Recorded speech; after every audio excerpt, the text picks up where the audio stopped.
ನಮಸ್ಕಾರ, ನ್ಯೂಸ್ 46ಗೆ ಸ್ವಾಗತ. ನಾನು ಬಿಜೆಪಿ ಮತ್ತು ನನ್ನ ಜನತಾದಳ ಸ್ನೇಹಿತರಿಗೆ ಒಂದು ಮಾತು ಕೇಳ್ತಾ ಇದ್ದೀನಿ. ನೋಡಿ, ಇದು ಎಲೆಕ್ಷನ್ ಅಂದ್ರೆ ಪ್ರಜಾಪ್ರಭುತ್ವದ ಹಬ್ಬ. ಮತದಾರರು ತೀರ್ಮಾನ ಮಾಡಬೇಕು. 5 ವರ್ಷ ಪರೀಕ್ಷೆ ಓದಿದಾಗ ಪ್ರತಿ ವರ್ಷ ನಮ್ಮ ಮಕ್ಕಳನ್ನ ಪರೀಕ್ಷೆಗೆ ಹೆಂಗ್ ಕಳಿಸ್ತೀವಿ, ಹಂಗೆ ನಾವು ರಾಜಕಾರಣಿಗಳು ಮತದಾರರ ಮುಂದೆ ಪರೀಕ್ಷೆಯನ್ನ ಮಾಡಲಿಕ್ಕೆ ನಾವೆಲ್ಲ ಮತದಾರರ ಮುಂದೆ ನಾವೆಲ್ಲ ಹೋಗಿದ್ದೇವೆ. ಇವತ್ತು 5 ವರ್ಷ ಹಿಂದೆ ಡಿ.ಕೆ. ಸುರೇಶ್ ಅವ್ರನ್ನ ನೀವೆಲ್ಲ ಸೇರಿ ನೀವು 2,30,33,000 ಅಂತದಿಂದ ನೀವೆಲ್ಲ ಗೆಲ್ಸಿದ್ರಿ. ಅದಿಂದನೂ ಗೆಲ್ಸಿದ್ರಿ. ಹಿಂದೆ ಮೊದಲನೇ ಬಾರಿಗೆ ಕುಮಾರಸ್ವಾಮಿ ಅವರು ಲೋಕಸಭೆಗೆ ರಾಜೀನಾಮೆ ಕೊಟ್ಟಾಗ ಆಗ ನಾನು ಮಂತ್ರಿ ಆಗಿರಲಿಲ್ಲ. ಕುಮಾರಸ್ವಾಮಿ ರಾಜೀನಾಮೆ ಕೊಟ್ಟರು. ಇದೇ ರೀತಿ ಬಿಜೆಪಿ ಮತ್ತು ಜನತಾದಳ ಇಬ್ರು ಸೇರಿ ಸೋದರಿ ಅನಿತಾ ಕುಮಾರಸ್ವಾಮಿ ಅವ್ರನ್ನ ಲೋಕಸಭೆಗೆ ನಿಲ್ಲಿಸಿದ್ರು. ಆಗ ನೀವೆಲ್ಲ ತೀರ್ಮಾನ ಮಾಡಿ ಈ ಕ್ಷೇತ್ರದ ಮಹಾಜನತೆ ಕೂಡ ಆಶೀರ್ವಾದ ಮಾಡಿ ಸುರೇಶ್ ಅವರಿಗೆ 1,31,000 ತಾವೆಲ್ಲ ಗೆಲ್ಸಿದ್ರಿ. 10 ವರ್ಷದಿಂದ ಅವರು ಎಂಪಿ ಆಗಿದ್ರು. ನೀವು ಹಿಂದೆ ಮಾನ್ಯ ಶ್ರೀ ದೇವೇಗೌಡರು ಕೂಡ 2 ಬಾರಿ ಇಲ್ಲಿ ಎಂಪಿ ಆಗಿದ್ರು. ಅವರು ಇಲ್ಲಿ ಚುನಾವಣೆಗೆ ನಿಂತಿದ್ರು. ಕುಮಾರಸ್ವಾಮಿ ಕೂಡ 2 ಬಾರಿ ಎಂಪಿ ಆಗಿದ್ರು. ನಾವೇನು ಅವ್ರು ಎಂಪಿ ಆಗಿದ್ದಕ್ಕೆ ನಾವು ಜನ ತೀರ್ಕೊಟ್ಟಕ್ಕೆ ನಮ್ದು ಯಾವ್ದು ತಗಲಿಲ್ಲ. ನಾನು ಇವತ್ತು ಕೇಳ್ತಾ ಇದ್ದೀನಿ, ನಿಮ್ಮ ಎಂಪಿ ಅವಧಿಯಲ್ಲಿ ಕುಮಾರಣ್ಣ ರಾಜ್ಯದ ಮುಖ್ಯಮಂತ್ರಿ ಆಗಿದ್ರು. ಈ ಕ್ಷೇತ್ರಕ್ಕೂ ಅವ್ರಿಗೂ ಒಂದು ಬಹಳ ದೊಡ್ಡ ಸಂಬಂಧ ಅಂದ್ರೆ ಅವರ ಕಾರ್ಯಕರ್ತರು ಎಲ್ಲಾ ಕಾಲದಲ್ಲಿ ನಮ್ಮ ಗೌಡ್ರು ಎಲ್ಲ ಕೂಡ ಜನತಾದಳದ ಅಭ್ಯರ್ಥಿ ನಾಗರಾಜ್ ಗೌಡ್ರು ಅವರೆಲ್ಲ ಅವರ ಜೊತೆ ಪಾಪ ಬೆಂಬಲವಾಗಿ ನಿಂತ್ಕೊಂಡ್ರು. ನಮ್ದೇನು ತಗರಾಲೇನಿಲ್ಲ. ಅವರೆಲ್ಲ ಬೆಂಬಲವಾಗಿ ನಿಂತ್ಕೊಂಡಾಗ ಇಷ್ಟು ಶಕ್ತಿ ಹಾಕೊಟ್ಟಾಗ ನಿಮ್ಗೆಲ್ಲ ಕಷ್ಟಕಾಲದಲ್ಲೂ 30-40 ವರ್ಷ ನಿಂತಿದ್ರು. ವೈ.ಕೆ. ರಾಮಯ್ಯನವರು ನಿಂತಿದ್ರು, ನಾಗರಾಜ್ ಗೌಡ್ರು ನಿಂತಿದ್ರು, ಅವ್ರ ಮಕ್ಕಳು ನಿಂತಿದ್ರು, ಎಲ್ಲ ನಿಂತಿದ್ರು. ನಿಮ್ಮ ಸ್ವಂತ ಒಂದ್ ಕಡೆ ರಾಮನಗರದ ಪಕ್ಕದ ಜಿಲ್ಲೆ, ಇನ್ನೊಂದ್ ಕಡೆ ಹಾಸನದಿಂದ ಪಕ್ಕದ ಜಿಲ್ಲೆ ಮಧ್ಯದಲ್ಲಿ. ನಾನು ನಿಮ್ಮ ಸಾಕ್ಷಿ ಗುಡ್ಡೆ ಏನು ಇಲ್ಲಿ ಅಂತ ನಾನು ಕೇಳಲಿಕ್ಕೆ ನಾನು ಬಯಸ್ತಾ ಇದ್ದೇನೆ. ನಿಮ್ಗೆ ಇಷ್ಟು ಜನ ಕೊಟ್ಟು ಆಶೀರ್ವಾದ ಮಾಡಿ ಗೆಲ್ಸಿದ ಮೇಲೆ ನೀವು ಕುಣಗಲ್ ಜನತೆಗೆ ಕೊಟ್ಟಂತ ಕೊಡುಗೆ ಏನು? ಎಲೆಕ್ಷನ್ಗೆ ಯಾಕೆ ವೋಟ್ ಹಾಕ್ಬೇಕು ಜನ? ಪಂಚಾಯತಿ ಮೆಂಬರ್ಗೆ ಯಾಕೆ ವೋಟ್ ಹಾಕ್ಬೇಕು? ಜಿಲ್ಲಾ ಪಂಚಾಯತ್ ಯಾಕೆ ವೋಟ್ ಹಾಕ್ಬೇಕು? MLA ಯಾಕೆ ವೋಟ್ ಹಾಕ್ಬೇಕು?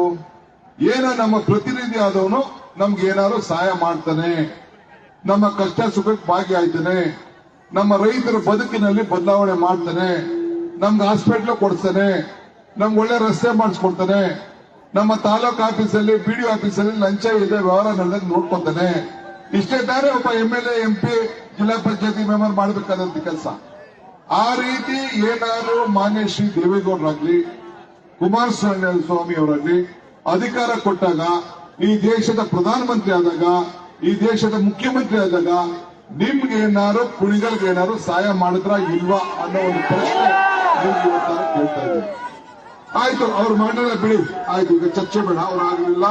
ನೀವು ಸುರೇಶ್ ಅವ್ರನ್ನ ಗೆಲ್ಸಿದ್ರಿ, ಬಹಳ ಸಂತೋಷ. ಈಗ ಸುರೇಶ್ ಅವ್ರನ್ನ ಗೆಲ್ಸಿದ್ರಿ. ಈಗ ಬಿಜೆಪಿಯವರು ಈಗ ಎಲೆಕ್ಷನ್ ಬಂದಿದ್ದಾರೆ. ಈಗ ಬಿಜೆಪಿ ಅಭ್ಯರ್ಥಿ ಈಗ ದೇವೇಗೌಡರು ಅವ್ರ ಪಾರ್ಟಿ ಜನತಾದಳ ಅವರು ಅವ್ರ ಹಳೆಯನ್ನ ಈಗ ಕ್ಯಾಂಡಿಡೇಟ್ ನಿಲ್ಲಿಸಿದ್ದಾರೆ. ಒಂದ್ ಸತಿ ಅವ್ರ ಧರ್ಮಪ್ಪ ಅವರ ಸೊಸೆ ನಿಲ್ಸಿದ್ರು, ಒಂದ್ಸತಿ ಅವರೇ ನಿಂತ್ಕೊಂಡ್ರು, ಒಂದ್ಸತಿ ಅವ್ರ ಮಗ ಕುಮಾರಸ್ವಾಮಿ ನಿಂತ್ಕೊಂಡ್ರು. ನಮ್ದೇನ್ ತಗರಾಲಿಲ್ಲ. ಈಗ ಹಳಿ ನಿಲ್ಸವ್ರೆ. ಈಗ ಜನತಾದಳ ಬಿಟ್ಬಿಟ್ಟು ಬಿಜೆಪಿಗೆ ಯಾಕೆ ನಿಲ್ಸಿದ್ರಿ ಅನ್ನೋ ಒಂದು ಪ್ರಶ್ನೆ ಈ ಸಂದರ್ಭದಲ್ಲಿ ನೀವು ಕೇಳಬೇಕು. ಮುಂದಕ್ಕೆ ದಳ ಇರಬೇಕೋ ಬೇಡವೋ? ದಳ ಇಟ್ಕೊಂಡಿದ್ದೀರೋ ದಳನ ಬಿಟ್ಬಿಟ್ರೋ? ಈ ಪ್ರಶ್ನೆ ಈ ಎಲ್ಲ ಮತದಾರರು ಈ ಸಂದರ್ಭದಲ್ಲಿ ತಾವು ಈ ತಾಲೂಕಿನ ಮಹಾಜನತೆ ಈ ಸಂದರ್ಭದಲ್ಲಿ ಕೇಳಬೇಕಾಗ್ತದೆ. ಈಗ ಬಿಜೆಪಿಯವರು ನಿನ್ನೆ ಹೋದ ಸತಿ ಎಲೆಕ್ಷನ್ ಅಲ್ಲಿ ಮೋದಿ ಅವರು ಈ ದೇಶದ ಪ್ರಧಾನಮಂತ್ರಿ ಆದರು.